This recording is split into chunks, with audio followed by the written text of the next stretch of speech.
tal? ¿Cómo están? Muy buenas noches. Un placer saludarles. Soy Fernando del Rincón. Bienvenido a Conclusiones. Esta noche estaremos hablando de nueva cuenta de Venezuela porque a muchos lo que ocurrió ayer no les queda claro, ¿no? Hay quienes lo ven como un gran triunfo, hay quienes lo ven como una derrota, hay quienes no entienden qué fue lo que pasó por fin, y otros se preguntan también qué pasará con algunos de los actores. Por ejemplo, qué pasará con Leopoldo López en la Embajada de España. Lo sacamos de la ecuación, queda dentro de la ecuación. ¿Qué va a pasar, no? Por ejemplo, en el caso de Leopoldo López. Ahora, por el otro lado, ¿quién dice la verdad y quién está mintiendo? Es cierto que ya se había arreglado y cuadrado todo con Vladimir Padrino, con Michael Moreno, con estas figuras prominentes del chavismo o del madurismo, como le quiera llamar, para que Maduro se fuera. ¿O es cierto, como dicen los rusos, que no, que es mentira, ¿no? Como lo dijo el mismo Maduro ayer. Aclarar un poco todas estas situaciones, proyectar hacia el futuro, por lo menos en el caso de la OEA, habrá una nueva reunión. Lo cierto es que hoy Almagro se pone en una línea muy importante, que ayer escuchábamos de María Corina Machado, la responsabilidad de proteger. Y a través de su cuenta de Twitter lo reitera. Y dice que se tiene la responsabilidad de proteger a los venezolanos y los venezolanos tienen el derecho de ser protegidos. ¿Se aplicará este concepto? Diego Arria está muy al tanto de esto y es precisamente uno de los primeros que lo propone y además alguien que lo creó prácticamente. Así que vamos a tener a Diego Arria para hablar de esto y para arrojar un poco de luz alrededor de todo esto que le digo, de las dudas, si había un acuerdo, no había un acuerdo, se echaron para atrás, no se echaron para atrás, fue un triunfo lo de la Carlota, no fue un triunfo lo de la Carlota. Vamos a hablar con el encargado de negocios de Juan Guaidó en los Estados Unidos, Carlos Vecchio. Este es un programa especial, por supuesto, Venezuela.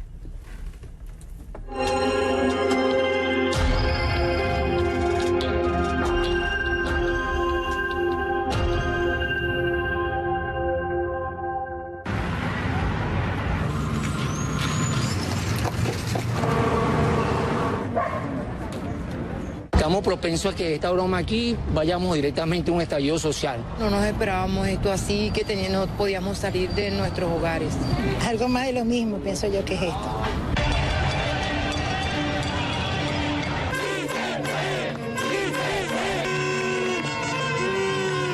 Creo que queda absolutamente claro que ya el usurpador perdió. La Guardia Nacional ha llegado nuevamente a lanzar gases lacrimógenos. Que no hay manera de reunirse pacíficamente porque enseguida cae la guardia a disparar así, de frente. Aquí lanzaron nuevamente una bomba lacrimógena justo al punto donde nos encontramos. Quienes les han dicho que tienen la mitad de la Fuerza Armada les han mentido. Nosotros vamos a seguir en las calles hasta lograr la libertad de toda Venezuela.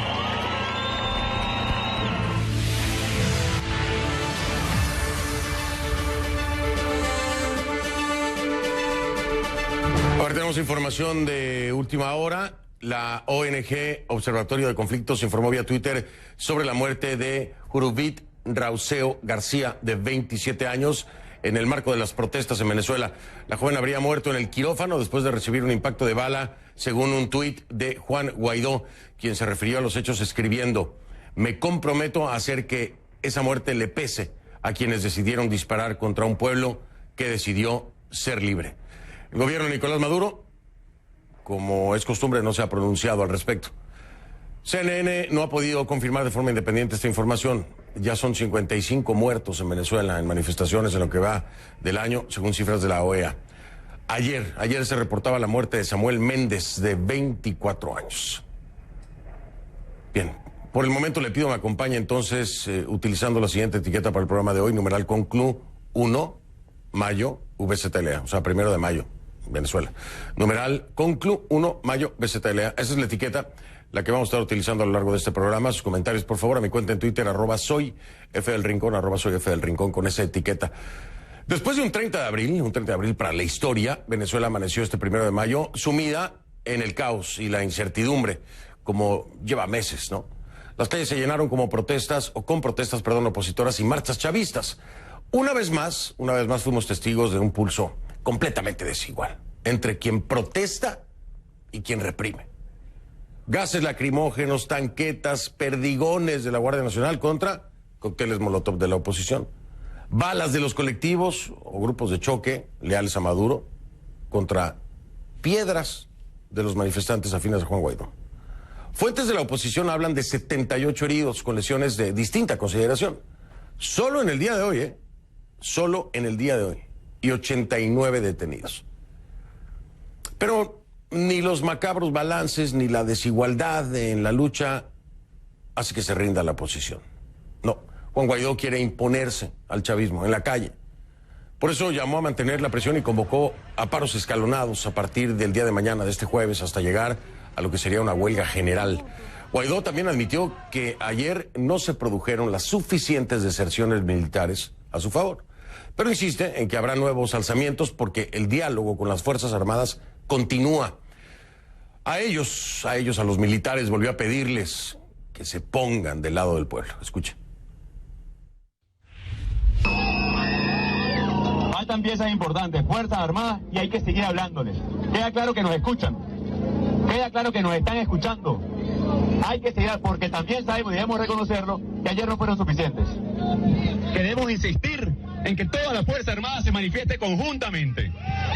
Que aquí no estamos pidiendo un enfrentamiento. Aquí no estamos pidiendo un enfrentamiento entre hermanos, muy por lo contrario, que se pongan del lado de todo el pueblo. Ahora, ¿cómo es que se vivió la jornada del día de hoy, 1 de mayo? Vamos con Rafael Romo, él fue testigo.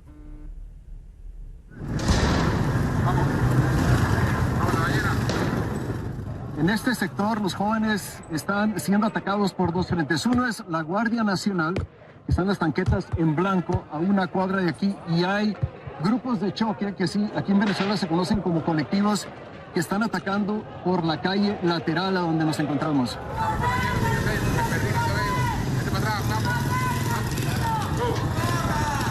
Como podemos ver, los jóvenes se han acercado a donde se encuentra la Guardia Nacional, se acercan lo más posible, después son repelidos y salen corriendo hacia este lugar. Es un juego del gato y el ratón en el que ya han resultado muchos de estos jóvenes heridos.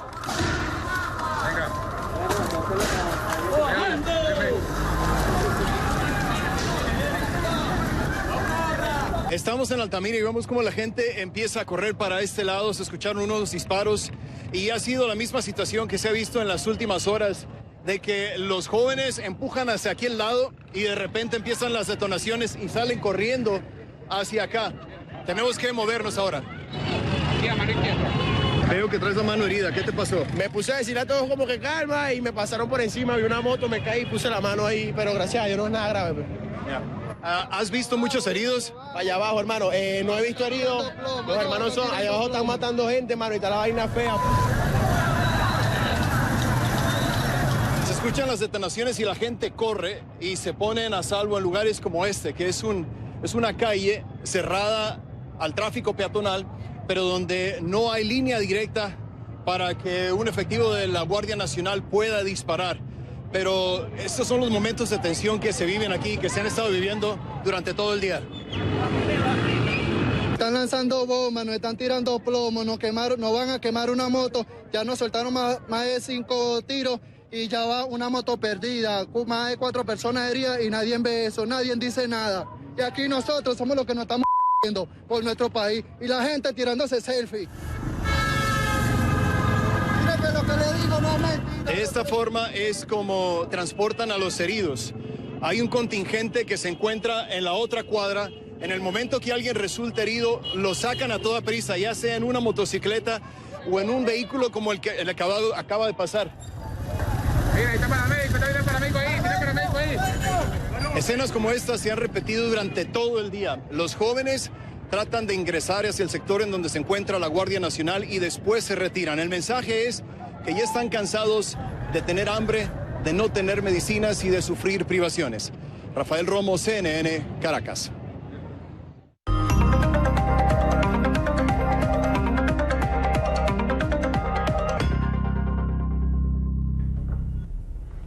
Vamos ahora con nuestra Kay Guerrero hasta el Centro Mundial de Noticias y su reporte K. Kay, ¿cómo estás? Buenas noches. Buenas noches, Fernando. Mira, como lo habíamos adelantado el día de ayer, el levantamiento militar en Venezuela este martes marcó un antes y un después. Primeramente porque la oposición venezolana, liderada por Juan Guaidó, que como sabemos es presidente de la Asamblea Nacional y también reconocido por más de 50 países como presidente interino, esto en coordinación con el gobierno de Estados Unidos, demostró este martes que los quebrantamientos militares en Venezuela son posibles y que estos pueden llegar incluso al más alto nivel. Pero también quedó claro este martes que la estrategia de oposición y la estrategia de Estados Unidos para aliarse con estos militares venezolanos no está funcionando, al menos no como lo esperaban. Hablemos primero de la oposición. Varias fuentes en la Casa Blanca, en el Departamento de Estado de Estados Unidos y también dentro de la oposición venezolana han dicho a CNN que el plan este martes era de cierta manera acelerar la dimisión de Maduro y activar un gobierno de transición o una transición pacífica de gobierno. Todo, dicen ellos, con el apoyo de un amplio grupo de militares. Y según estas fuentes, la estrategia sería impulsada en parte por 4 figuras importantes del régimen de Maduro. Primero, Vladimir Padrino López, que es ministro de Defensa o ha sido ministro de Defensa desde el 2014. Iván Hernández Dala, que es director de la Dirección General de Contrainteligencia Militar y comandante de la Guardia de Honor. José Ornelas Ferreira, que es jefe del Estado Mayor y segundo comandante de las Fuerzas Armadas, y también Michael Moreno, que es presidente del Tribunal Supremo de Justicia con sede en Caracas. Estos funcionarios están sancionados por el gobierno de Estados Unidos y estas fuentes revelan que parte de las negociaciones incluía precisamente el levantamiento de esas sanciones. El régimen de Maduro niega que estos funcionarios hayan conspirado a sus espaldas. Sin embargo, Estados Unidos insiste en lo dicho y asegura que algún día saldrán los documentos a la luz que prueben lo que están diciendo. Escuchemos. The fact is, key figures like the defense minister, the chief judge of the Supreme Court, the head of the Presidential Guard have been outed as people dealing with the opposition. And someday the documents that they were prepared to sign with the opposition will become public. So if you're Nicolas Maduro, can you look at your defense minister anymore and trust him? I don't think so. I think Maduro is now surrounded by scorpions in a bottle, and it's only a matter of time. Fernando, aunque Estados Unidos cree que Maduro está rodeado de personas que lo quieren fuera del gobierno y que dicha situación es insostenible, la administración Trump también sabe que la estrategia que están utilizando está fallando. En conversación con CNN, varias fuentes de gobierno estadounidense han expresado su frustración y juntos coinciden en que es hora de cambiar la estrategia. Dicen también que en las próximas horas o en los próximos días se verán cambios y que estos cambios incluyen otro nivel de sanciones, más presión diplomática e incluso la activación militar y o preparación militar. Esos movimientos ya comienzan a verse el día de hoy. Este miércoles, el secretario interino de Defensa de Estados Unidos, Patrick Shanahan, dijo que el Pentágono está realizando una planificación exhaustiva sobre Venezuela y que tienen varios planes de contingencia ya preparados. Shanahan también canceló un tour en Europa que comenzaba el día de hoy precisamente para coordinar todas estas acciones referentes a Venezuela, y también el Comando Sur de Estados Unidos, que es la unidad que supervisa las acciones militares de Estados Unidos en América Latina, dijo a CNN en un comunicado que está monitoreando la situación de Venezuela y que también están preparados para apoyar todas las acciones que solicite el gobierno estadounidense. Por último, Mike Pompeo, que es el secretario de Estado de Estados Unidos, sostuvo conversaciones con su homólogo ruso para hablar sobre Venezuela.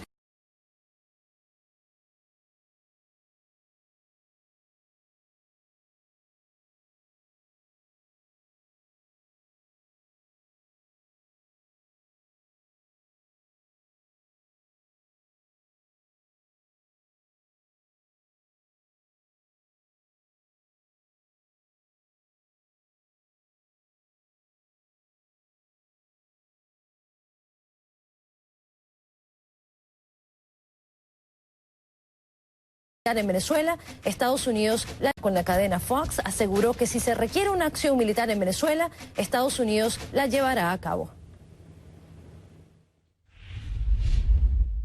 El presidente ha sido muy claro e increíblemente consistente. La acción militar es posible. Si eso es lo que se requiere, eso es lo que hará Estados Unidos. Por el lado de Maduro también hay bastante incertidumbre. Según Estados Unidos, Maduro estuvo resguardado durante más de 10 horas este martes en Caracas, lo que consideran una clara señal de miedo.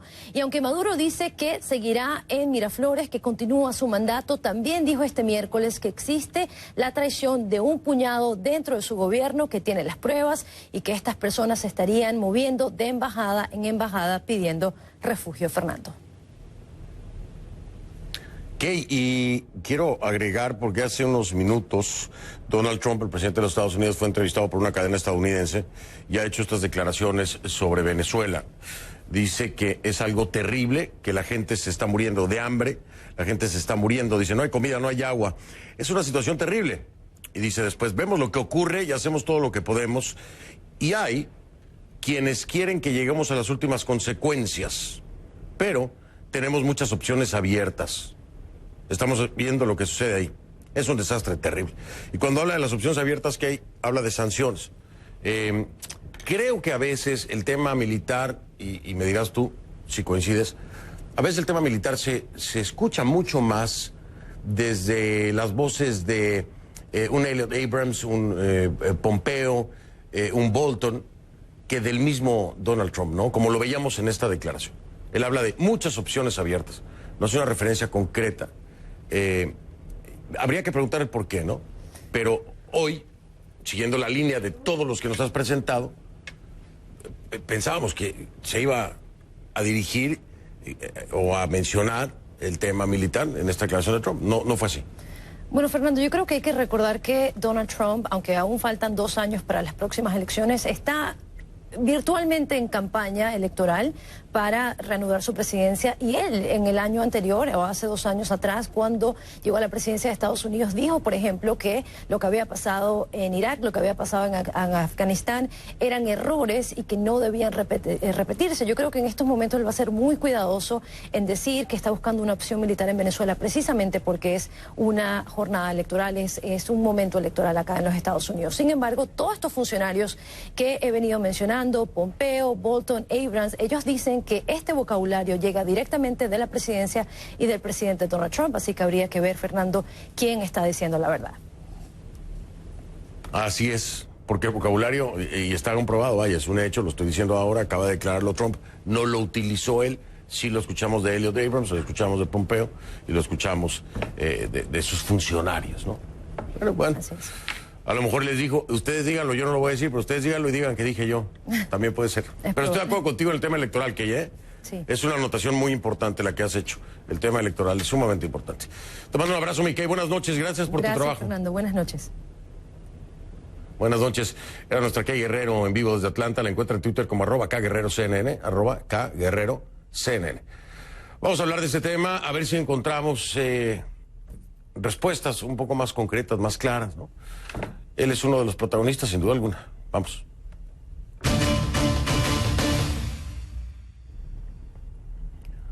Le doy la bienvenida y siempre le agradezco aceptar nuestras invitaciones a Carlos Vecchio, es el embajador de Venezuela en Washington, encargado de negocios también, designado por Juan Guaidó. Carlos, un gusto saludarte y gracias de nueva cuenta por estar aquí en Conclusiones. Muy buenas noches, Fernando, un placer estar contigo. Muchísimas gracias, Carlos. Hay muchas preguntas que han quedado, no te voy a decir que sin respuesta, han quedado con respuestas a medias. Muchas personas están confundidas de un cierto número de cosas. Voy a iniciar para ver si nos puedes ayudar a entender cuál es la perspectiva, ¿no? Desde el frente de Juan Guaidó, desde el frente de Carlos Vecchio, con lo ocurrido ayer en La Carlota. Y te lo digo porque las declaraciones que hacía Maduro ayer por la noche trataba primero de minimizar los hechos, segundo de plantear una especie de engaño en contra de aquellos que participaron apoyando a Guaidó de la Fuerza Armada Nacional, y por otro lado como un triunfo el haber impedido lo que él dice era la toma de La Carlota. De estos tres, Carlos, ¿qué podemos entender? ¿Qué debemos entender? ¿En realidad el objetivo era La Carlota, era tomar la base aérea militar de La Carlota? ¿En realidad hubo engaños? ¿Cómo lo plantean ustedes? ¿Un triunfo? ¿Qué se logró? ¿Qué es en realidad lo que se intentaba ayer? Gracias, Fernando, por esta oportunidad. Mira, yo creo que hay que hacer un balance en lo que ha pasado el día de ayer y el día de hoy. y el mensaje muy claro del presidente interino Juan Guaidó fue que se activó la Operación Libertad. Y esto hay que entenderlo, Fernando, no como un solo evento. Esto es un proceso que comenzó el día de ayer con esa actividad que se hizo allí. Y lo que yo destaco es lo siguiente. Primero, que tienes a un presidente interino, Juan Guaidó, firme en la calle y movilizado. Mientras tanto, tú tienes un Maduro guardado, escondido, como se ha reflejado sobre todo en esas horas. Segundo, el preso, Fernando, del régimen, que estaba custodiado por todos los servicios de seguridad del Estado, que supuestamente apoyaban a Maduro, estaba caminando en las calles, Leopoldo López. Eso es un elemento fundamental, Fernando, que los cuerpos de seguridad, apoyando al presidente Juan Guaidó, liberaron a Leopoldo. Eso es un hecho relevante, importante. El tercer aspecto que destaco, los venezolanos en las calles. Ayer y el día de hoy masivamente, no solo en Caracas, en todas las capitales y en los pueblos. Cuarto elemento, cuerpos de la Fuerza Armada apoyando a Juan Guaidó allí en La Carlota.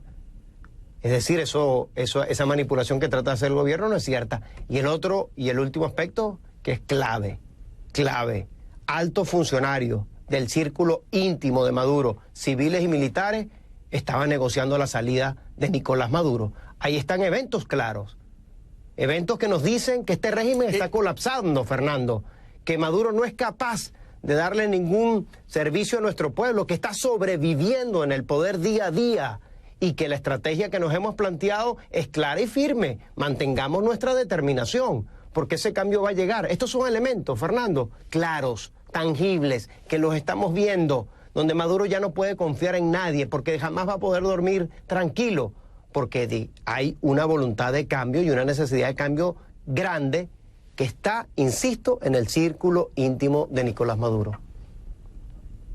Me parece muy interesante el planteamiento que has hecho de estos puntos medulares, con los que estoy completamente de acuerdo contigo, te lo digo, desde la perspectiva de un análisis periodístico.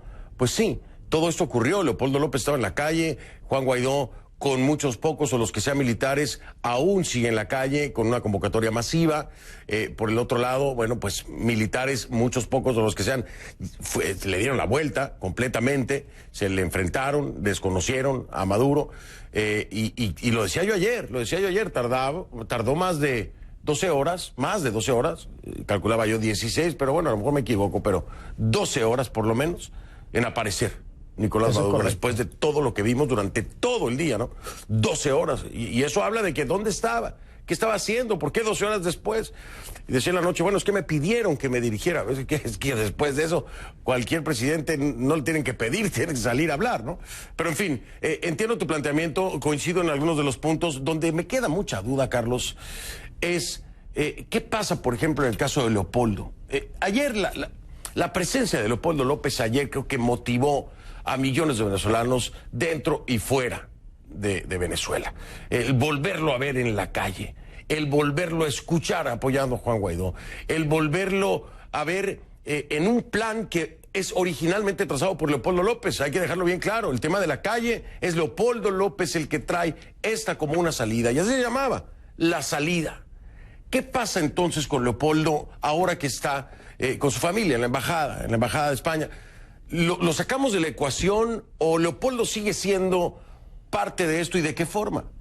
Todo lo contrario, Fernando. Insisto, vamos a quedarnos con lo relevante, Fernando, en este momento de los análisis.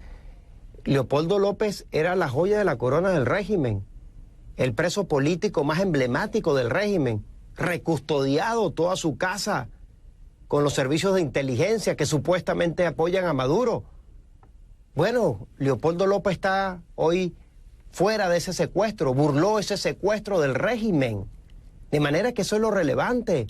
En los cuerpos de seguridad e inteligencia del Estado no están con Maduro, están con un proceso de cambio. Y eso es a ese nivel. Imagínate hacia abajo.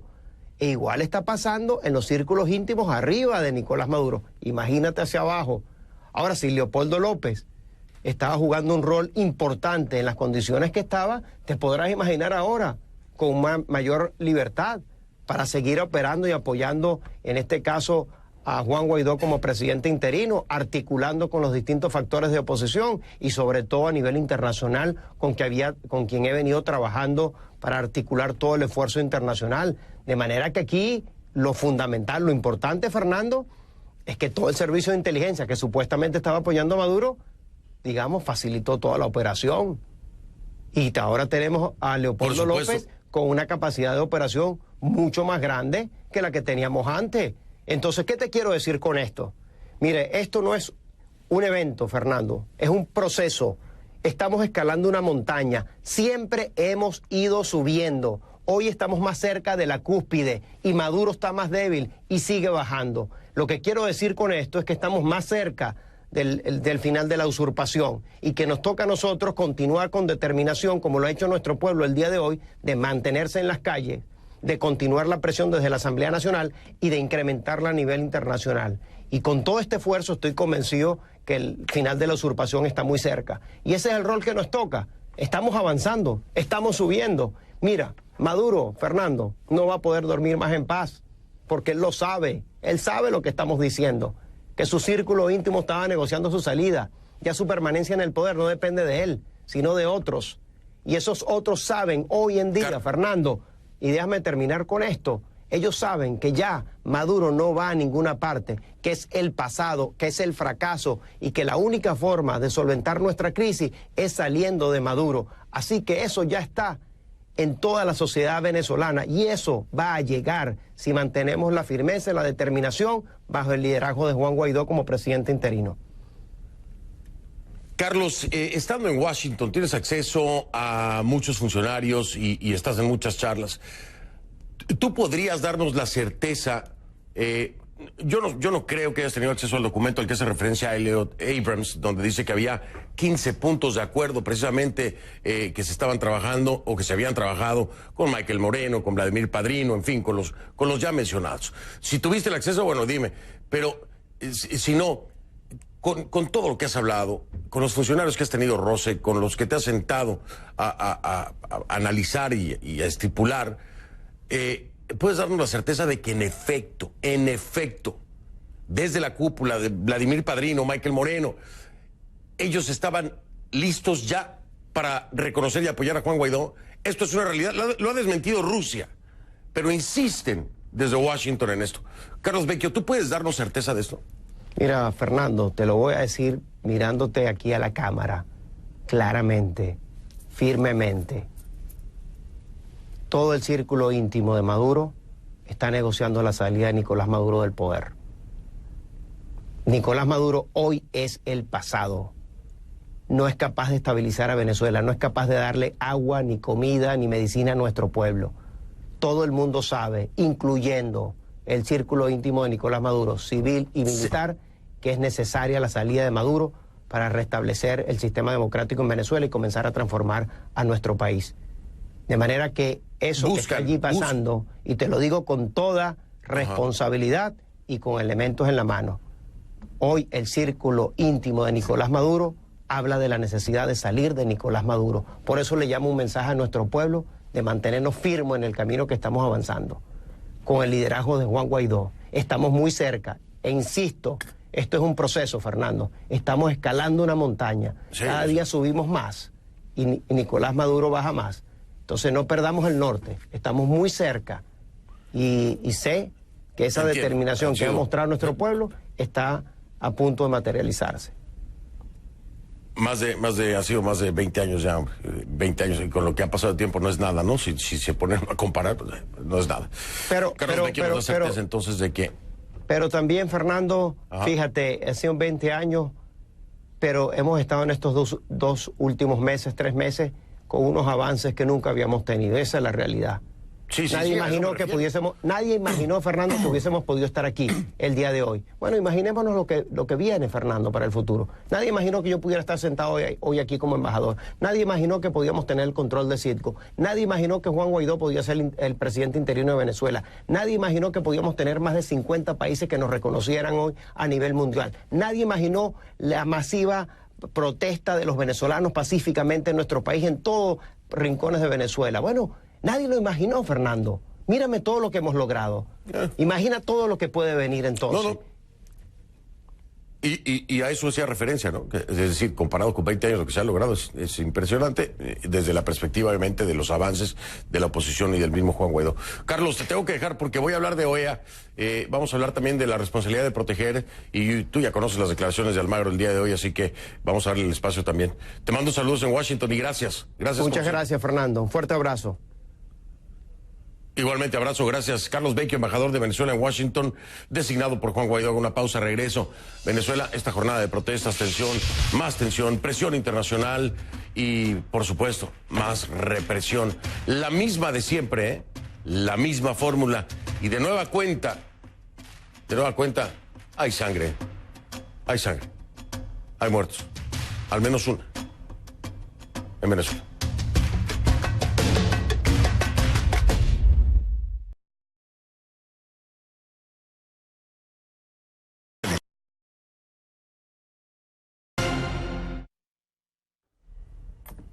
Le doy la bienvenida a Diego Arria, ex embajador de Venezuela en la ONU, en vivo desde Nueva York. Diego, bienvenido, gracias. Muchísimas gracias, Fernando. Un gusto saludarte siempre. Diego, voy directamente con esto que ya hemos hablado tú y yo muchas veces, pero que hoy lo deja escrito y claro Luis Almagro, el secretario general de la OEA. Dice, tenemos la responsabilidad de proteger a los venezolanos y el pueblo de Venezuela. Tiene el derecho a ser protegido. Cosa que me hace todo el sentido. Y esto es la responsabilidad de proteger. Hay quienes dicen, ya es muy tarde para eso, Diego Arria. ¿Es tiempo o no? Siempre es tiempo. Fíjate, Fernando, la Carta misma de las Naciones Unidas, ¿para qué se crearon las Naciones Unidas? Para proteger a los pueblos de los conflictos, de las guerras, de las crueldades que vimos en la Segunda Guerra Mundial. Bueno, la responsabilidad de proteger es una doctrina adoptada por un número importantísimo de países de las Naciones Unidas en el año 2005, por cierto. 3 o 4 países votaron en contra de eso. Uno de esos 4 países fue Venezuela. Es justamente, yo creo que anticipando lo que sería una doctrina que les preocupaba, porque es un compromiso moral, político que tiene la comunidad mundial con aquellos pueblos que son abusados, como es el caso nuestro por sus gobiernos, como es el caso nuestro de Venezuela. Si en algún momento se justifica la aplicación del principio de la responsabilidad de proteger, en el caso de Venezuela están todas las condiciones más que llenas. Ahora, están todas las condiciones dadas. Yo lo entiendo desde la perspectiva y el concepto de lo que es la responsabilidad de proteger, como tal. Sin embargo, las condiciones en la comunidad internacional, Diego, parecen no estar dadas. Hay una intensa, algo está pasando, eso es un hecho. Hay una intensa negociación, eso es un hecho, ¿no?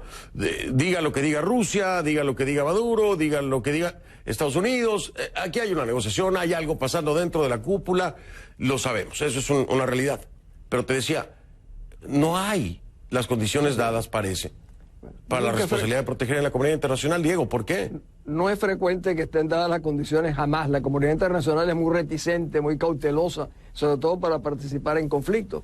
Hay casos excepcionales, por ejemplo, se aplicó por primera vez en el caso de Libia, pero de ahí en adelante la responsabilidad de proteger le preocupó a muchos países porque incluyó el desalojo del régimen de Gaddafi. Entonces dicen, no, la responsabilidad de proteger es simplemente una excusa, es un instrumento para sacar a gobiernos y sacar a regímenes. Eso es lo que han dicho los países que temen sufrir consecuencias similares, y eso es la razón por la cual no la adoptan. Pero sí, la responsabilidad de proteger tiene que ser en algunas oportunidades forzada. Hoy el Wall Street Journal dice una cosa muy importante en su editorial, dice, para que los venezolanos recuperen su libertad, su dignidad y su democracia, es necesario el uso de la fuerza. El propio presidente Trump hoy lo dijo. Si se necesita la ayuda militar, tendremos que darla igual. O sea, la realidad es que la responsabilidad de proteger, dejada en abstracto, no nos lleva a ningún lugar. Es un planteamiento doctrinario, ético. No, a eso hay que dar el contenido de fuerza. La responsabilidad de proteger implica, en el caso nuestro, la fuerza, porque estamos en manos de un régimen criminal, de una narcotiranía, y no hay manera otra que hacerlo sino con la fuerza. Esa es la verdadera responsabilidad. Y nos acabas de decir, oye, y nos acabas de decir algo sumamente importante, Diego. El tema de que la comunidad internacional es muy cautelosa, ¿no? Por muchas cosas, ¿no? Un proceso electoral, por ejemplo, la búsqueda de la reelección, en el caso de Donald Trump, y otros países tendrán sus razones. Entonces, Diego, ¿qué tendría que pasar para que esa cautela se hiciera a un lado y se decidiera proteger al pueblo de Venezuela? Claro, hay gente que dice no se puede aplicar porque en Venezuela no han muerto como en el Congo 2 millones de personas, o en Bosnia 200.000, o en Ruanda, no. La aplicación de responsabilidad de proteger no se cuantifica en número, se cuantifica en la importancia que puede tener para un pueblo que sufre. En el caso nuestro, es evidente que nosotros somos no solo un riesgo para nuestra propia gente, somos un riesgo para un conjunto de países, incluso hasta para los propios Estados Unidos. El desborde poblacional nuestro, el desborde, la presión sobre los mecanismos institucionales asistenciales en nuestra región, e incluso mañana puede ser hacia los Estados Unidos, como fue el problema del flujo de haitianos hacia los Estados Unidos. Las condiciones, Fernando, van a ser absolutamente de criterios políticos. El día que los países entiendan de que no hay una sola manera de resolver el problema venezolano, que es por el uso de la fuerza, no hay otra. Yo no conozco, Fernando, en la historia reciente de la humanidad, que una narcotiranía militarizada, mafiosa, pueda ser desalojada con diálogos, conversaciones pacíficas, democráticas, como dice el secretario general de las Naciones Unidas, que me parece algo realmente absolutamente absurdo, porque nunca he visto que esto se haya hecho. Entonces, esta es la manera del momento de pensar fuera de la caja. Venezuela tiene un problema que no se puede resolver convencionalmente, porque nuestra crisis no es convencional. Y esto entonces demanda que haya realmente un compromiso de la fuerza. Creo que el único que lo ha entendido claramente es el gobierno del presidente Trump. Esa es la realidad. Diego Arria nos da otra perspectiva. Fíjese usted qué interesante, ¿no? Hemos escuchado dos visiones de cómo enfrentar esta situación en Venezuela. Oye, Diego, siempre es un gusto tenerte aquí. Lo aprecio mucho, de verdad. Te mando un abrazo allá en la Gran Manzana. Otro, mi querido Fernando. Gracias. Gracias, muy amable. Diego Arria, ex embajador de Venezuela, en vivo desde Nueva York. Voy a hacer una pausa, regreso. Fíjese usted, ¿no? Un proceso, no se arregla en un día. Nos dice Carlos Vecchio al inicio del programa. Ya se está negociando en la cúpula, te doy la certeza. Por el otro lado viene Diego Arria y nos dice la responsabilidad de proteger, y esto tendrá que ser a la fuerza. ¿Y qué pasa en la OEA? Vamos a averiguar ahora que regrese, después de la pausa.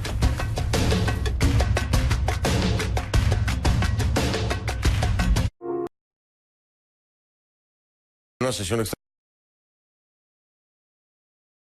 de la organización Argentina.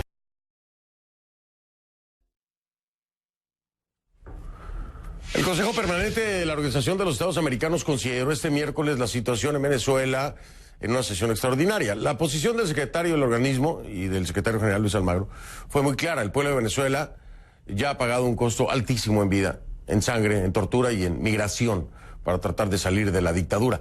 Para la OEA, todas las instituciones venezolanas, haciendo énfasis en todas, y no solo las Fuerzas Armadas, todas las instituciones, deben actuar en consonancia con la Constitución y apoyar al presidente encargado Juan Guaidó.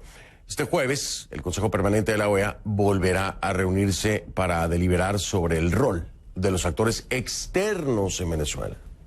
Los factores externos en Venezuela. ¿A qué se refieren con los factores externos en Venezuela? ¿Cuáles son esos actores externos en Venezuela? Se lo voy a preguntar a mi invitado.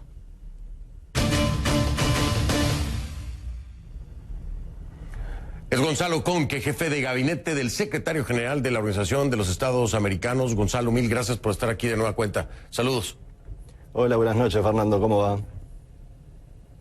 Bien, gracias, Gonzalo. ¿Cuáles serían estos actores externos que se estarían evaluando el día de mañana? Sí, mañana vamos a tener una nueva sesión del Consejo Permanente de la Organización, precisamente para tratar ese tema, el de los actores externos en Venezuela. Muchos de ellos, evidentemente, los conocemos, vale la pena repetirlos igual. Los 40.000 agentes cubanos infiltrados en Venezuela, los vínculos delincuenciales del régimen venezolano con cárteles de la droga, con organizaciones terroristas como Hezbollah, con potencias extrarregionales y mucho más, porque hay cosas que sabemos, hay muchas cosas que sabemos sobre el régimen y sobre esa máquina delincuencial que ha cooptado el Estado venezolano, y hay muchas cosas que intuimos y que vamos a saber el día en que hagamos el análisis post-mortem de la dictadura. Y ese día va a llegar, Fernando, y sabremos a ciencia cierta muchas de las cosas que intuimos. Pero en el día de mañana esta sesión precisamente abordará esta temática.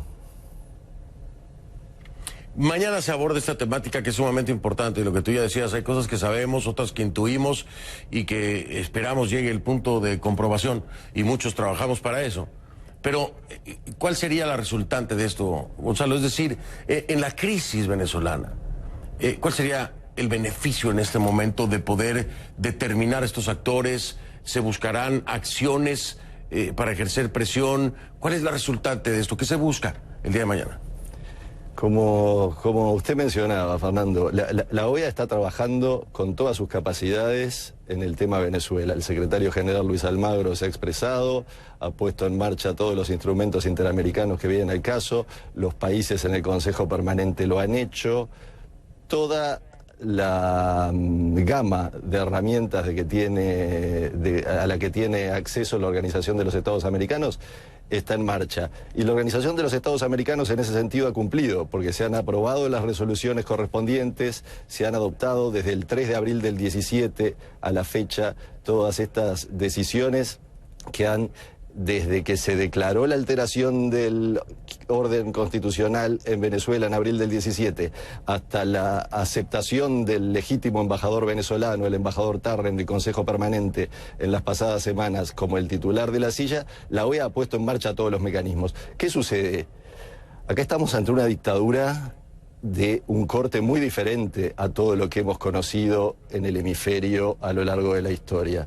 Y esas herramientas de que se dispone tal vez ya han dado todo lo que pueden dar, y sin embargo nos encontramos con que tenemos en Venezuela un pueblo que sufre. Tenemos en Venezuela un pueblo muy valiente, pero es un pueblo diezmado, es un pueblo con hambre, es un pueblo con enfermedades por falta de medicamentos, es un pueblo que se ha visto forzado en números altísimos a la migración, a salir casi en 4 millones de personas hacia diferentes países, y que entonces requiere de la comunidad internacional, requiere la protección de la comunidad internacional. Y esos venezolanos, ese pueblo venezolano, tiene el derecho de que la comunidad interamericana e internacional lo proteja.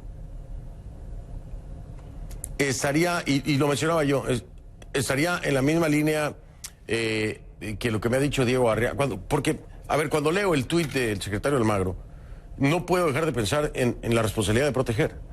Y la responsabilidad de proteger, a final de cuentas, es una acción, ¿no?, que se llevaría a cabo en el país, desde afuera. El secretario Almagro se maneja siempre... Te pregunto, Gonzalo, ¿esta es la misma línea de pensamiento de Almagro?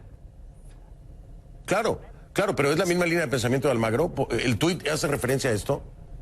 Vale decir, la OEA y la Secretaría General y su titular, que es evidentemente Luis Almagro, trabajan todos los días por una transición pacífica en Venezuela, hacia la democracia. ¿Qué tenemos? Tenemos al mismo tiempo que todos sabemos que la dictadura no va a salir voluntariamente. Maduro no se va a ir por su propia voluntad y hay que utilizar todas las herramientas necesarias para ello. ¿Hay que resignar herramientas? No tenemos el derecho, como comunidad internacional, de decir de antemano no utilizaremos determinadas herramientas a las cuales el pueblo venezolano tiene derecho, y entre ellas la responsabilidad de proteger. La responsabilidad de proteger, recordémoslo, Fernando, tiene 3 pilares. Tiene un pilar que es la obligación del propio Estado de proteger a su población. Tiene un segundo pilar, que es la cooperación de los otros estados de la comunidad internacional con el Estado que ha fallado en la protección. Y tiene un tercer pilar, cuando este Estado se niega precisamente a proteger a su propia gente. Ese pilar requiere acción, sí. Pero es derecho internacional. Lo entiendo. Gonzalo, perdón que te interrumpa. Voy a marcar una pausa. Voy a regresar. Tengo una última pregunta que hacerte y sería, después de la experiencia de Venezuela, ¿la OEA necesita una nueva versión, hacer el upgrade, una OEA .2, digámoslo así? Me dices después de la pausa. Regreso contigo, Gonzalo. Y me refiero a los mecanismos, por supuesto, no a la OEA como tal, sino a los mecanismos que existen del sistema interamericano. Ya regreso.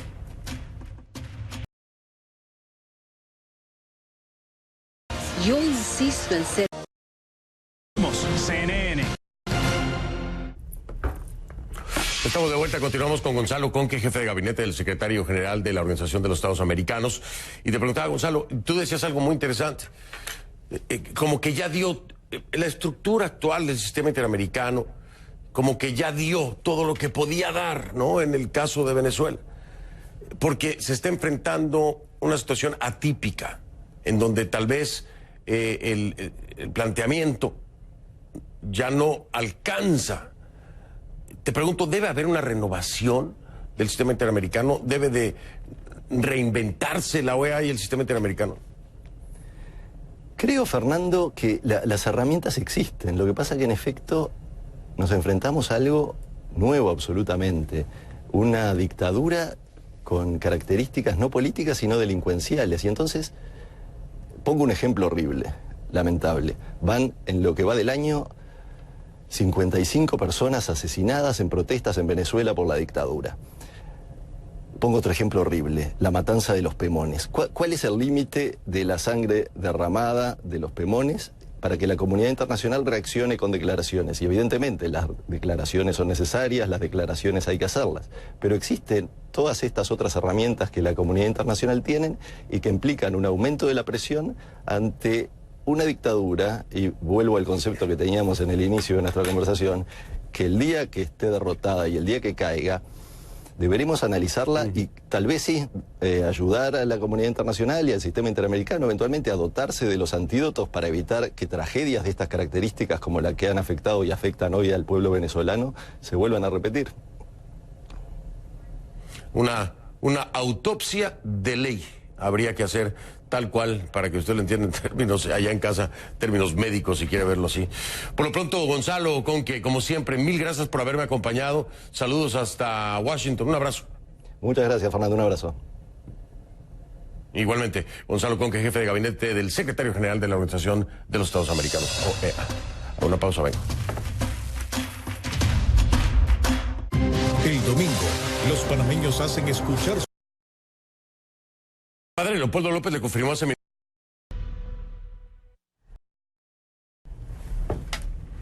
El padre Leopoldo López le confirmó hace minutos a mi compañero Camilo Egaña que la casa de Leopoldo y Lilian en Caracas fue allanada. Voluntad Popular responsabiliza al SEBIN de este allanamiento. Aún CNN no ha obtenido una confirmación independiente, ¿no? Pero le paso el dato. Y también que de acuerdo a Human Rights Watch, de acuerdo a José Miguel Vivanco, 168 personas han sido detenidas en las protestas antigubernamentales que se llevaron a cabo el día de hoy. 168 detenidos, de acuerdo a Human Rights Watch, allá en Venezuela. Soy Fernando del Rincón. Si no lo veo en conclusiones, no lo veo. Lo veo mañana. Gracias.